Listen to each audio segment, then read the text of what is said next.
상으로 조치가 적절했는지를 조사하고 있다고 밝혔습니다. MBC 뉴스 남효정입니다.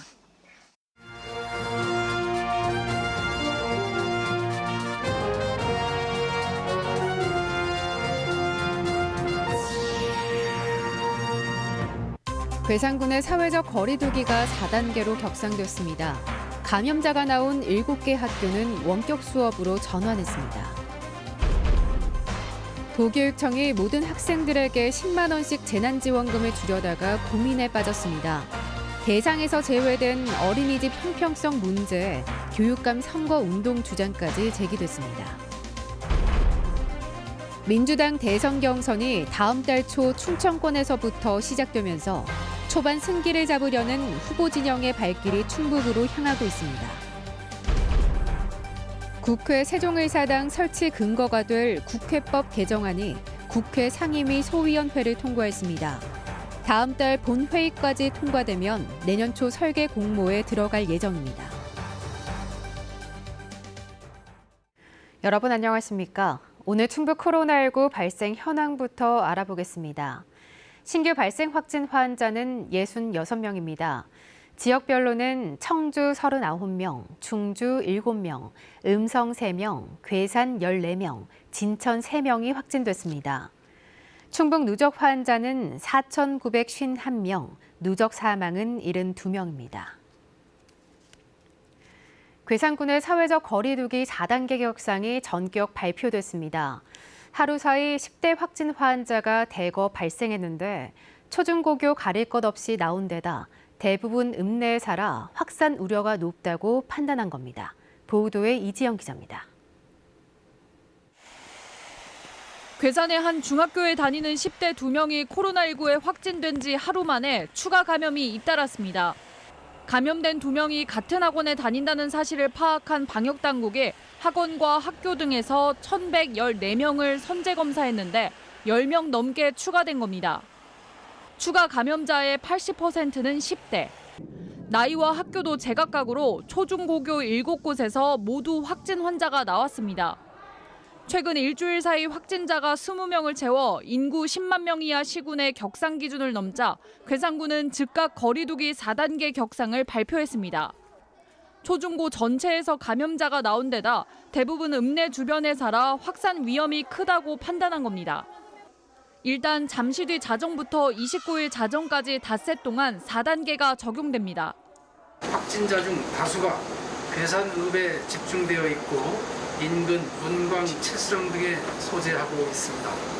따라서 일상생활을 통해 접촉 가능성이 매우 크다고 판단되어 괴산군과 교육당국은 1명 이상 환자가 나온 학교 7곳을 원격 수업으로 전환하고 지역 내 학원에 대해서는 일시적 운영 중단을 권고했습니다.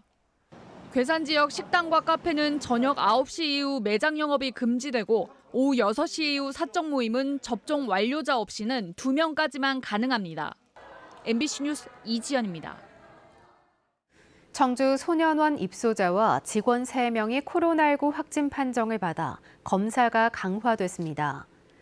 방역당국에 따르면 청주 소년원에서 기침, 가래, 인후통, 두통, 미각소실 증세로 진단검사를 받은 입소자 1명이 지난 22일 확진됐습니다. 이후 입소자 55명과 직원 71명을 검사한 결과 직원 2명이 추가 감염됐고 이들과 접촉한 지인과 가족 2명도 확진됐습니다. 교정당국은 확진된 입소자를 생활치료센터로 이송하고 접촉한 입소자들은 1인실에 격리했습니다. 청주시는 추가 감염에 대비해 청주소년원 직원과 입소자 124명을 대상으로 6일마다 유전자 증폭 검사를 할 방침입니다. 보은군의 코로나19 백신 접종률이 충북 최초로 70%를 넘어섰습니다. 보은군은 지난 21일 기준으로 전체 군민 32,400여 명 가운데 72%인 23,300여 명이 1차 접종을 마쳤다고 밝혔습니다. 이는 충북 11개 시군 가운데 가장 높은 것으로 전국 평균 접종률 50%도 크게 웃도는 수준입니다. 보은군은 2차 접종률도 39.2%를 기록해 전국 평균 22.4%보다 높았습니다. 충청북도 교육청이 교육과정 파행에 대한 보상으로 모든 학생들에게 10만 원씩 재난지원금을 주려다가 오히려 난감한 상황에 몰렸습니다. 유치원은 받는데 어린이집은 못 받는 형평성 문제에 교육감 선거 운동 주장까지 나오자 고민에 빠졌습니다. 보도에 심충만 기자입니다. 전교생 700명이 넘는 청주의 한 초등학교. 지난해 코로나19 때문에 제대로 등교 수업을 한 날은 1년 중 단 48일, 연간 정상 수업 일수의 4분의 1에 불과합니다. 급식비를 비롯한 교육 예산은 제대로 집행되지 못했고 집에 있는 아이 때문에 부모는 더 힘들었습니다. 어디 외출했다가도 점심시간이 되면 불안한 거죠. 얘가 어떻게 점심을 해결하지? 하루 종일 직장에 매여 있는 입장에서는 점심이 항상 걱정이 되는 거예요. 이런 파행에 대한 보상으로 충청북도 교육청이 검토 중인 게 1인당 10만 원의 학생 재난지원금입니다. 10월 지급을 목표로 이회 추경에 관련 예산 185억 원을 제출할 예정입니다. 지난해 제정된 교육재난지원 조례에 따라 원래는 실제 학교를 못 간 학생만 대상인데 조례를 고쳐 유치원부터 고등학교까지 18만 5천 명에게 다 주는 방안을 추진 중입니다.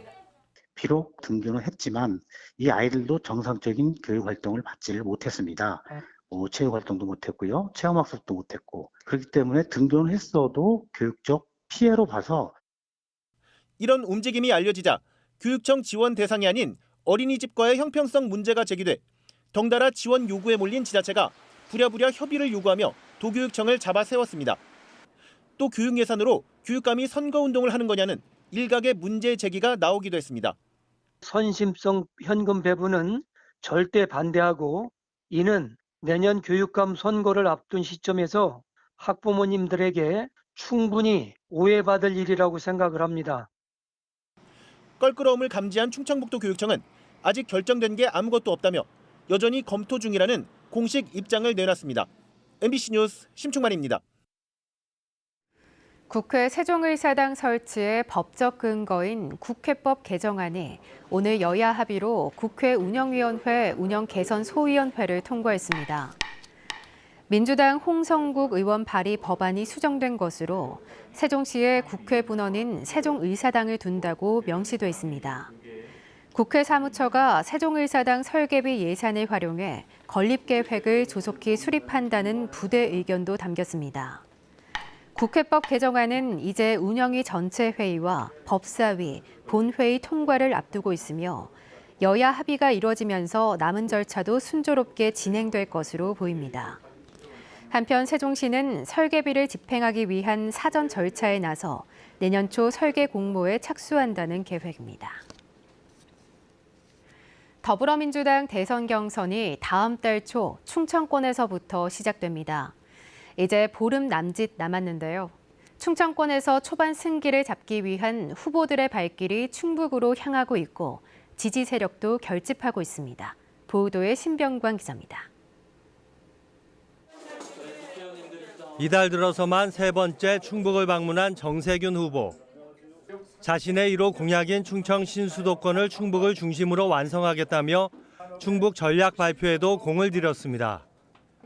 강호축 특별법 제정과 오송역 복합 환승센터 지정 등 8가지 지역 현안 해결을 약속했습니다. 다른 후보의 충청권에 관한 정책과 또 저의 정책 및 공약을 비교하시면 차별성이 확실히 드러날 것이다. 이낙연 후보 측에서는 도의원과 시군 의원들의 지지 선언으로 맞섰습니다. 지지 선언에는 70여 명이 이름을 올렸습니다. 이들은 도지사, 총리, 여당 대표를 두루 경험한 이낙연 후보가 시대적 과제를 해결할 적임자라고 지지 이유를 밝혔습니다. 포스트 코로나 시대에 요구하는 합리적인 소통의 리더십으로 보수와 진보, 중도를 아우르는 국민 통합을 이뤄낼 이재명 후보 측은 공동선대위원장을 맡고 있는 변재일 의원이 중심이 돼 시군 조직을 훑고 있습니다. 본선 경쟁력은 추진력 있는 이재명 후보라며 1대1 설득에 주력하고 있습니다. 이번 일요일 이재명 후보의 충청권 공약 발표에도 공을 들이고 있습니다. 이길 수 있는 후보, 그 사람에 대해서 경선 과정에서도 집중적으로 지원해줘서 본선에서 이길 수 있는 힘을 좀 더 보강하자. 더불어민주당은 다음 달 4일과 5일 충청권을 시작으로 대선 후보 경선에 돌입합니다. 코로나19라는 초유의 상황 속에 경선 초반 판세가 더욱 중요해진 상황. 민주당 대권주자들의 충북 민심 잡기 경쟁이 막판 치열하게 전개되고 있습니다. MBC 뉴스 신병관입니다. 민주당을 탈당하고 국민의힘에 입당한 오재세 전 의원은 오늘 기자들과 만난 자리에서 가장 지지율이 높게 나오는 주자와 함께 정권 교체의 선봉장이 되겠다며 후보가 정해지면 역할이 주어질 것으로 본다고 밝혔습니다. 지방선거 출마에 대해서는 지금은 대선에 집중할 때라면서도 대선 결과에 따라 방향이 결정될 것으로 본다며 도지사 도전 가능성은 열어놨습니다. 도쿄올림픽에서 금메달을 딴 체조 국가대표 신재환이 오늘 모교인 충북 체고를 방문했습니다. 신재환 선수는 체조 훈련장에서 후배들을 격려하고 올림픽 준비 과정과 메달 획득 순간 등에 대한 이야기를 나눴습니다. 후배들은 신 선수에게 꽃다발과 함께 자랑스러운 충북체육인 기념패를 전달했습니다. 신 선수는 앞서 모교인 내수중학교도 방문했습니다. 한편 함께 모교인 충북체고를 방문하기로 했던 펜싱 동메달리스트 권영준 선수는 코로나19 감염자와 동선이 겹쳐 참석하지 못했습니다.